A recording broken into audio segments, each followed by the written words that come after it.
जय गुरु जी संगत जी। मैं आपकी गीतू जैन आपके समक्ष मौजूद हूँ।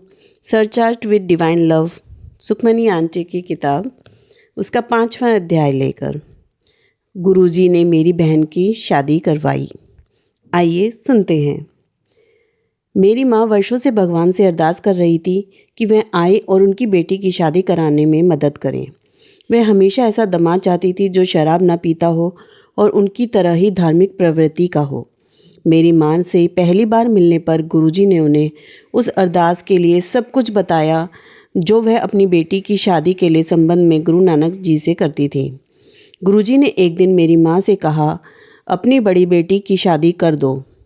पहले तो मेरी माँ ने बस हाँ कहा और चुप हो गई। कुछ दिन बाद उन्होंने फिर से माँ पर दबाव डाला। सुखी आंटी, तू रोज़ सवेरे उठकर रब नूं कहंदी सी मेरी बेटी दा विआह करना वास्ते थल्ले उतरो। हुण मैं आया हाँ तां तू सुनदी नहीं। अर्थात सुखी आंटी, तू हमेशा भगवान से प्रार्थना करती थी कि वह नीचे आए और तेरी बेटी की शादी करें। अब मैं तेरी मदद करने के लिए यहाँ हूँ और तू सुन नहीं रही है। मेरी माँ ने कहा, गुरुजी, लेकिन मुझे नहीं पता कि उसके लिए उपयुक्त लड़का कहाँ ढूंढूं। गुरुजी बोले, यह तुम्हारी समस्या नहीं है। लड़का और उसका परिवार आज रात मंदिर आएंगे। मेरी बहन की शादी उसी लड़के से तय हो गई जिसे हमने उस दिन देखा था। उन्होंने मेरी माँ से कहा कि एठले एठले मतलब मेरे जीजा, उनके पिछले जन्म में उनका बेटा था और वह उनके दामाद के लिए सबसे अच्छी पसंद होगा। हमने गुरुजी के फैसले पर कभी सवाल नहीं उठाया और मेरी बहन की शादी की तारीख तय हो गई। उनका रोका समारोह जालंधर मंदिर में हुआ और पूरे दिन गुरुजी ने मंदिर में शादी के गाने बजाए और संगत को नाचने को कहा। उस दिन उन्होंने शादी की तारीख तय की और उन्होंने मेरी माँ को यह भी बताया कि उन्होंने उन्हें एक नाती का आशीर्वाद दिया है। गुरुजी ने स्वयं शादी के कार्ड बांटे और सभी समारोह में भाग लिया। उनकी कार को फूलों से सजाया जाता था और हर समारोह में सबसे पहले गुरुजी की ही कार प्रवेश करती थी। दूल्हे की कार और बाकी संगत उनके पीछे होती थी। सभी अनुष्ठान उनकी उपस्थिति में किए गए और वह मिलनी समारोह में भी खड़े हुए। मेरी माँ ने गुरुजी के लिए एक पोशाक बनाने को कहा था और हम उसे बुटीक से लेकर गुरुजी को भेंट करना चाहते थे। एक दिन पहले उन्होंने अलमारी से आवश्यक पैसे निकालने के लिए जब अलमारी खोली तो देखा उस दिन अलमारी में 50 रुपये के नोटों की एक गड्डी ही थी। जैसे ही वह इसे अपने पर्स में रखने वाली थी, उन्होंने देखा कि वे बहुत अधिक सड़े और फटे हुए नोट थे। वह थोड़ी निराश थी क्योंकि अगली सुबह बैंक से नोट बदलने का मतलब गुरुजी से मिलने में देरी थी। अगले दिन हमने किसी को नोट बदलवाने के लिए बैंक जाने को कहा। जैसे ही मेरी बहन ने उन्हें नोट सौंपे तो उन्होंने असमंजस से पूछा, आप ये नोट क्यों बदलना चाहते हैं? मेरी बहन ने उन्हें नोट की सड़ी गली हालत के बारे में बताया। उन्होंने नोटों को पलटा और कहा, लेकिन ये बिल्कुल नए नोट हैं, यह सच नहीं हो सकता। मेरी बहन ने कहा और खुद नोटों की जांच करने चली गई। उसे यह देखकर आश्चर्य हुआ कि नोट बिल्कुल नए थे। मेरी माँ को लगा कि शायद कोई गलती हुई हो क्योंकि अलमारी में शायद नोटों के एक से अधिक बंडल थे। हमने ऊपर से नीचे तक अलमारी की जांच की लेकिन और पैसे नहीं मिले। हमें कुछ समझ नहीं आया और बहुत जल्दी से घर से चल दिए। हम गुरुजी से मिलने जाने से पहले गुरुजी की पोशाक लेना चाहते थे। गुरुजी की पोशाक और मैचिंग जूते तैयार थे, लेकिन गुरुजी को भेंट करने से पहले पोशाक को ड्राई क्लीन कराना ज़रूरी था। हमने अगली बार गुरुजी को पोशाक देने का फैसला किया और उनके दर्शन के लिए उनके मंदिर गए। जैसे ही हम मंदिर में घुसे, उन्होंने कहा, सुखी आंटी, तुम सब मेरे लिए क्या लेकर आए हो? हमने उन्हें खराब हालत में ड्रेस नहीं देना चाहते थे, इसलिए कहा, गुरुजी, हमारे पास कुछ भी नहीं है। नहीं, आपने मेरे लिए एक ड्रेस और मैचिंग जूते बनवाए हैं, उन्हें मेरे पास लाओ, मैं उन्हें देखना चाहता हूँ। हमारे पास उन्हें पोशाक वैसे ही देने के अलावा कोई विकल्प नहीं था और गुरुजी ने बहुत विनम्रता और प्यार से उनको स्वीकार कर लिया। गुरुजी ने कहा, इस पोशाक के लिए मुझे कल रात आपके घर आना पड़ा और पैसों की गड्डी बदलनी पड़ी। गुरुजी, तो आपने पैसे बदले थे? मेरी बहन ने आश्चर्य से पूछा। हाँ, मुझे करना पड़ा, वरना तुम्हें देर हो जाती आने में। मेरी बहन की शादी की तैयारियों के दौरान गुरुजी अक्सर हमारी खरीदारी में मदद करते थे। उन्होंने मुझे पहले ही बता दिया था कि मैंने किस समारोह में क्या पहनने की योजना बनाई है। मेरी माँ एक रंगीन कुंदन टीका, संगजी जिसे माथे पर पहना जाता है आभूषण, खरीदना चाहती थी, जो उस सेट से मेल खाता हो जिसे मेरी बहन अपनी शादी में पहनने वाली थी।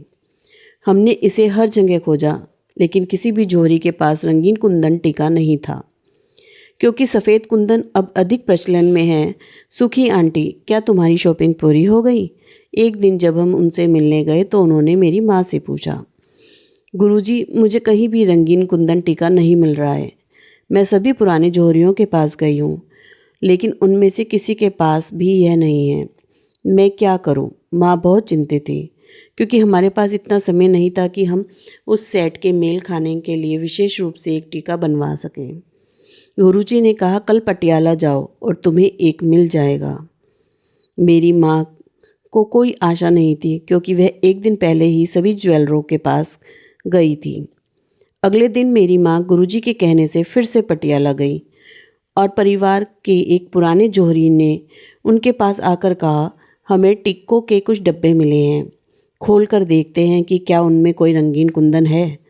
उन्होंने जो पहला डब्बा खोला, उसमें हमें एक रंगीन कुंदन टिक्का मिला, जो बिल्कुल मेरी बहन के सेट से मेल खाता था।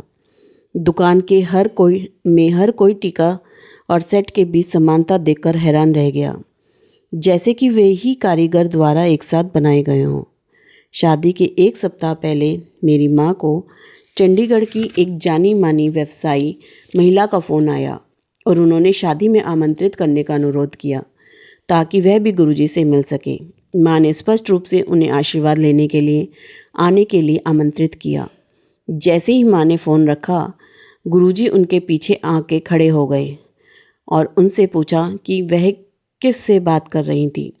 माँ ने गुरुजी को उनके बारे में बताया और गुरुजी ने कहा, आ नहीं सकेगी।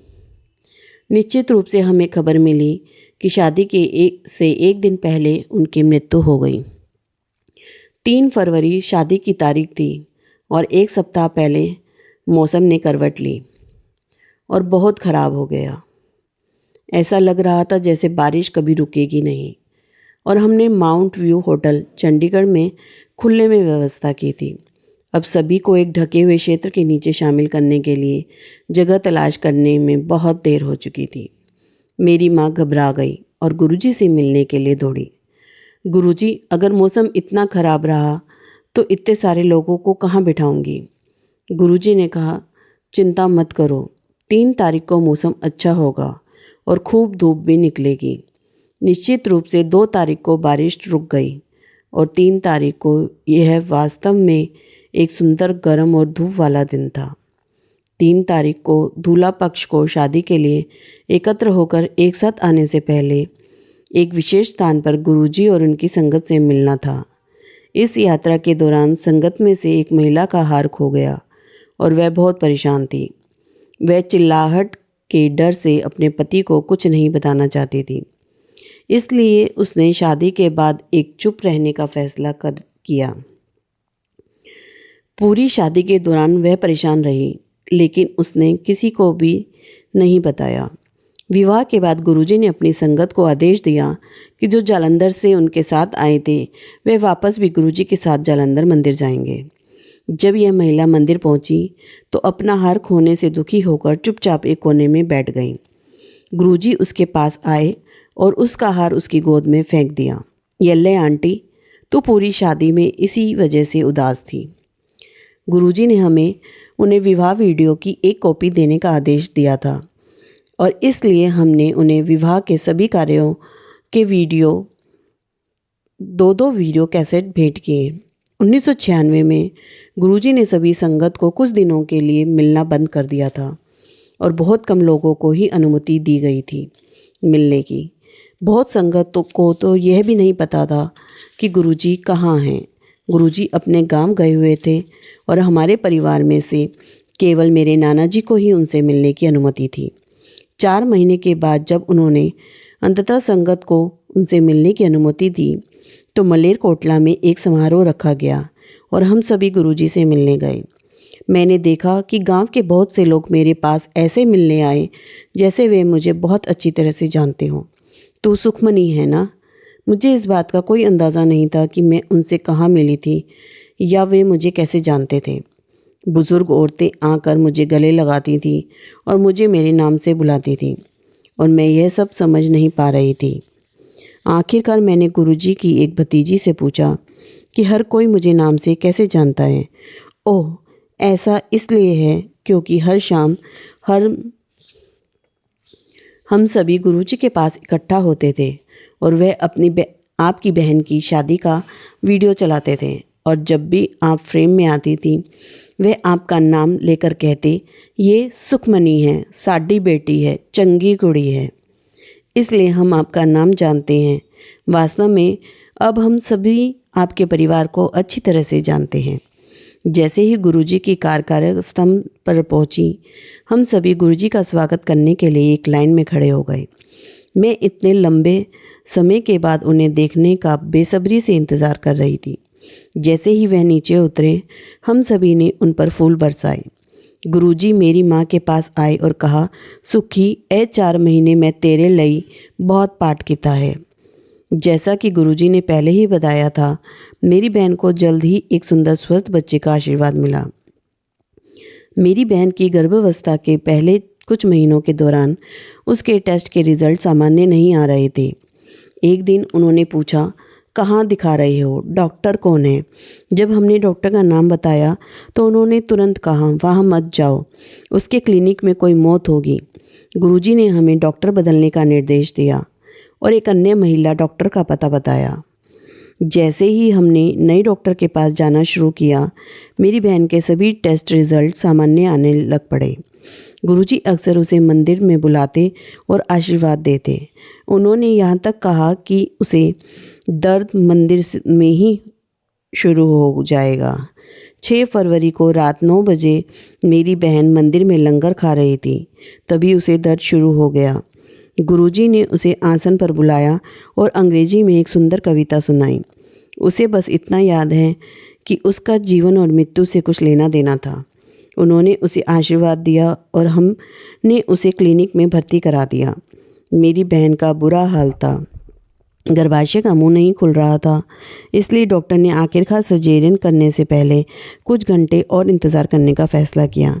चूँकि गुरुजी ने हमें बताया था कि यह एक सामान्य प्रसव होगा, मैं और मेरी माँ उनका मार्गदर्शन लेने के लिए उनके पास पहुँचे। उन्होंने हमें बताया कि यह एक सामान्य डिलीवरी होगी, चिंता की कोई बात नहीं है। जैसे ही हम क्लिनिक वापस आए, हमने देखा कि डॉक्टर मेरी बहन को ऑपरेशन थिएटर में ले जा रही थी। उसने हमें बताया कि यह बहुत अजीब है, लेकिन गर्भाशय एकदम से खुल गया है और उसे सामान्य प्रसव की उम्मीद है। 8 फरवरी को मेरे भांजे का जन्म हुआ। गुरुजी ने उसका नाम राजदीप रखा और मेरी माँ से कहा, सुखी आंटी, मैं बाई चॉइस सोल ले आया के देती है, इसदी कुंडली बना के देख हैरान हो जाएगी मैं की देता है। अर्थात, सुखी आंटी, मैंने तुम्हें अपनी मर्जी से आत्मा चुन कर दी है। तुम चाहो तो इसकी जन्म कुंडली बनवा कर देख सकती हो कि मैंने तुम्हें क्या दिया है। जो दिया है उसे जानकर तुम सब हैरान हो जाओगे।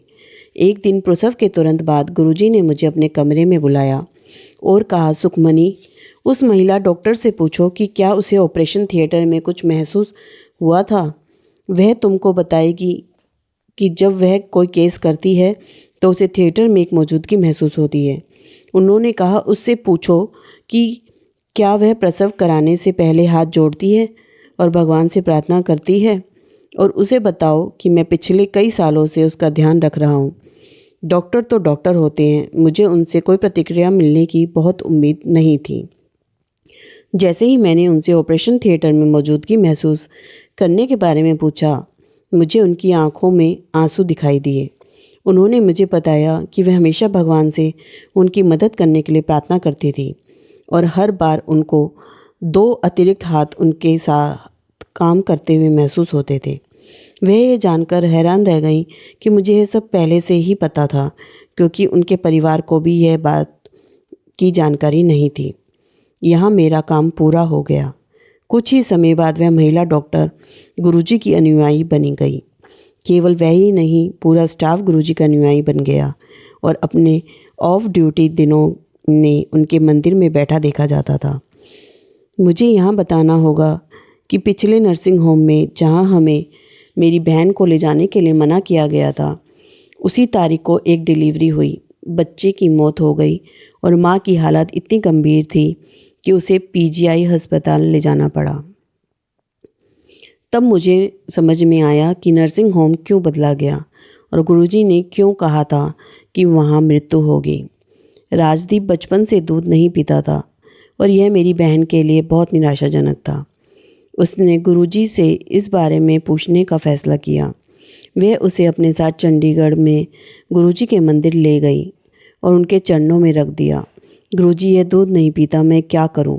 गुरुजी ने अपने लिए एक गिलास दूध मंगवाया और जैसे ही मैं उनके पास दूध लेकर आई, उन्होंने कुछ घूंट पिए और बाकी राजदीप को देने के लिए मुझसे कहा, इसे दे, मुँह ला दे, आप पे पीऊँगा। मेरी बहन ने वैसे ही किया और राजदीप ने झट से सब कुछ निगल लिया। तब से उसने कभी भी दूध को ना नहीं किया। 4 साल बाद गुरुजी ने फिर से मेरी बहन को एक सुंदर बेटी का आशीर्वाद दिया। जब भी माता पिता गुरुजी के पास नाम पूछने जाते तो वे कहते, सोच कर रखूँगा। यह लगभग 2 महीने तक चलता रहा और एक दिन गुरुजी ने देर रात मेरी बहन को फ़ोन किया और कहा, तुम अपनी बेटी का नाम पर्ल रखोगी।